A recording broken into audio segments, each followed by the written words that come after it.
I remember about your interview. I believe it was the Backstreet Boys, and you were like into the perfection of them, and just this boom, boom. I just love that part. I just like how fucking open you are with the musical palette that you have. Yeah, I like some diverse music. No one wants to put a color thing on it, you know, for the sensitive people out there. But as a black guy, I listen to a lot of Backstreet Boys, NSYNC, 98 Degrees. Like, it comes from, I always had a fascination with repeating songs, and it goes from Captain Planet, he's a hero. Like, my circle of friends were super into coming to school and reenacting the songs that we were like listening to in terms of television type of thing. So that mimicking patterns, I guess because a lot of songs were popularized on the radio, that was my Backstreet Boys, NSYNC, Britney Spears, Christina Aguilera. That 1999 time right there. Yeah, I mean, I can recite to you every one of those songs like I wrote them. So here's the thing. I have a lot of memories of that because it was way before. That was before I had control. That was 96. Yeah. And you just listen to whatever. Guys hate on the Backstreet Boys. Guys are afraid to say they like the Backstreet Boys, but nah, if you grew up in that era, if you wanted to hook up with a girl in the 1999 region, you had to accept that you're going to be in a room with Nick Carter posters. Humble beginnings. A lot of the girls that I was with at that time were from Verdun. Verdun raised me. Shout out V-Town. Nothing but love. You already know my reputation goes deep out in V-Town. But you had to Eminem posters, Devin Sawa. You know, there was like a time frame where you kind of had to just not be the goon. You know, have fun. And that makes you larger than life. Have fun. Girls dug it. And that was how we used to get girls back in the day. Bro, it's work. You could recite a Backstreet Boys song, and that time, you're getting the girl. I can vividly remember what it was. cruising around in my fucking car, and I would 6'4". make sure that the fucking NSYNC would come on so I could bust out the Bye Bye Bye in full. What? I was just vibing to Bye Bye Bye. Yo, I don't care what anyone says. I'm doing this tonight. Yo, everything about like the fight. It's like the pauses, the pop star shit in that. I don't even care what anyone says. That song, you could there's a bunch of that era, and I guess it is all shout out to Max Martin. He really was like the fucking producer behind like everybody at that point. Yeah. But man, maybe it's just because it's what I grew up with. But to me, they had this perfection on dramatic timing within music that would just capture attention like perfectly. It was like flawless shit. As you say that, it's a big part of my video editing strategy. Certain songs that you edit with will make you feel something in your stomach, and it's all in that build. It's all in the build. I'm gonna use a song that people might find corny. Backstreet's Back. You know, there's this moment where it's just like you're watching a video, a highlight video, and you're hearing the song, but then at that moment it slows down. It's like boom, boom, boom. Show a few flashes. Boom, boom, boom, boom. And then as it builds, and then when the hook comes back in, that's what I like to call the formula. When you have that and you have a highlight punch of a video land when that song kicks in, every one of those boy band songs had that formula in all their songs. All of them. Avril Lavigne, Christina Aguilera, there's always a point where they have that little bridge and the beat breaks down and the hook slaps in one more time. Even like now they do some shit where they cut your beat right before the hook, even for like a half second, and a lot of little tricks like that just to kind of tap in and emulate it, even if it's not the full scale to it. But like there's a lot of power in silence that is underutilized. But yo, I love that you did that again, because you did that the last time, and this time you're like, now you video edit with this skill now. So somehow I took the Backstreet Boys fucking track and evolved it into this whole new endeavor. Yeah. I learned to video edit from watching wrestling. Wrestling is what taught me that. I'm like a huge wrestling fan to this day. As a kid, I always remembered what WWE's video montages made me feel like. When Shawn Michaels got jumped by 9 guys in Syracuse in real life, and then he might not be able to wrestle anymore and his career was almost done, I remember the song they used. It was called Tell Me a Lie. And it really made me feel as a kid, oh my gosh, is he never going to come back and wrestle again? There's this association that music has with the visual that you're watching. As a kid, I never understood that I was processing this, but I always knew I had a heightened sense for how these video packages would make me feel. You know, when you see Hulk Hogan getting beat up, you're like, no, is he going to be hurt? And there's a music playing. It makes you feel an extra emotion if it's the right music with the right visual. That's what taught me. I never went to school for videography, right?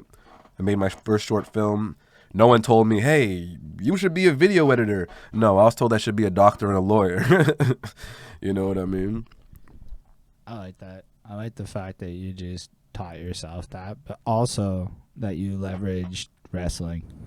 Like, I don't know how else to put it. It's like, yeah, wrestling taught me how to video edit. Wrestling has influenced my current marketing strategy so much that the reason I'm name dropping everyone is because of wrestling's hype reels and their promos, and like, yo, that's half the reason you watch wrestling is honestly, let's be real, the matches are okay. It's like, when you look at wrestling and how long they've been in business, there is clearly a marketing power behind that. So if you take out what's in the ring, as you get older, take out what you're watching in the ring, but process everything else around it and how a business can sustain, a lot to be learned in that. Yo, biggest facts too.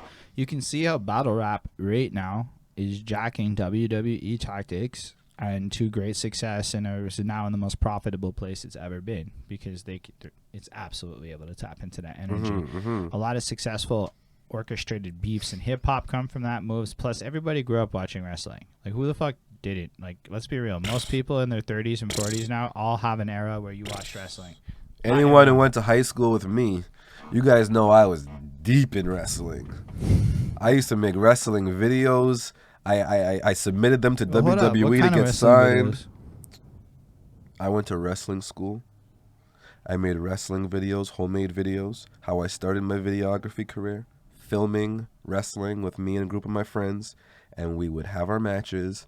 They started off a little bit corny, but then they built a little bit of steam. And in high school, it kind of became the cool thing. Like, we were the guys that would wrestle.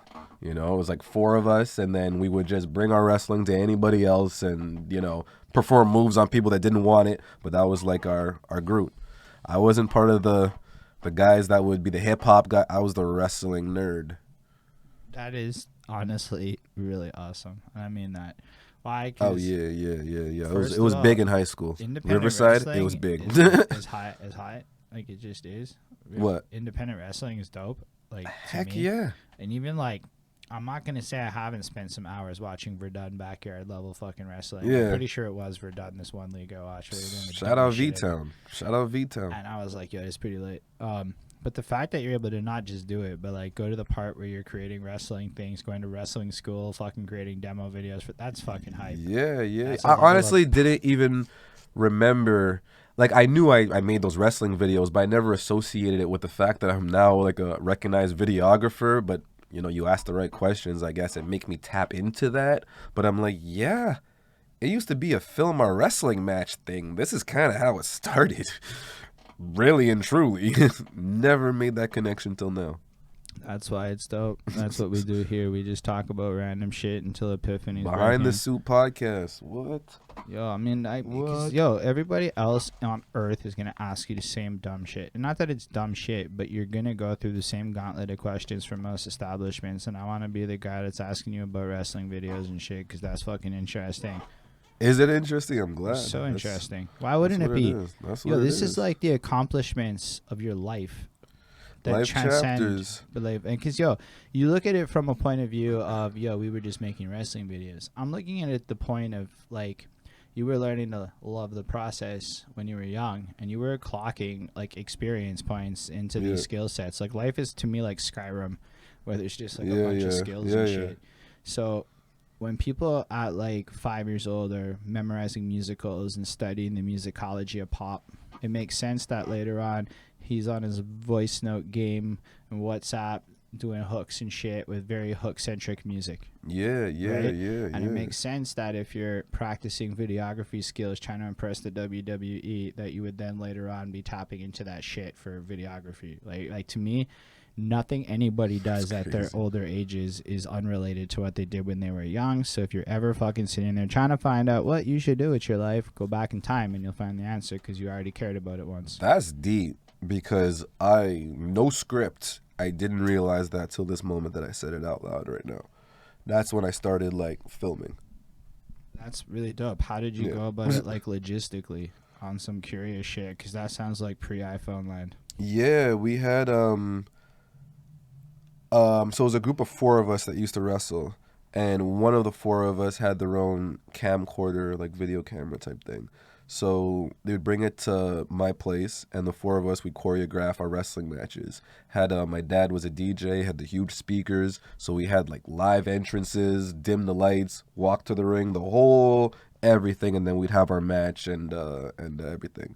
So that camera, it'd be if those other 3 are having a match, then I would be the one filming it. If I was in the match, somebody else would be filming it. And then we would watch it after and study it and try to get better, because at that time we wanted to be wrestlers. I wanted to be a wrestler before I wanted to be a rapper.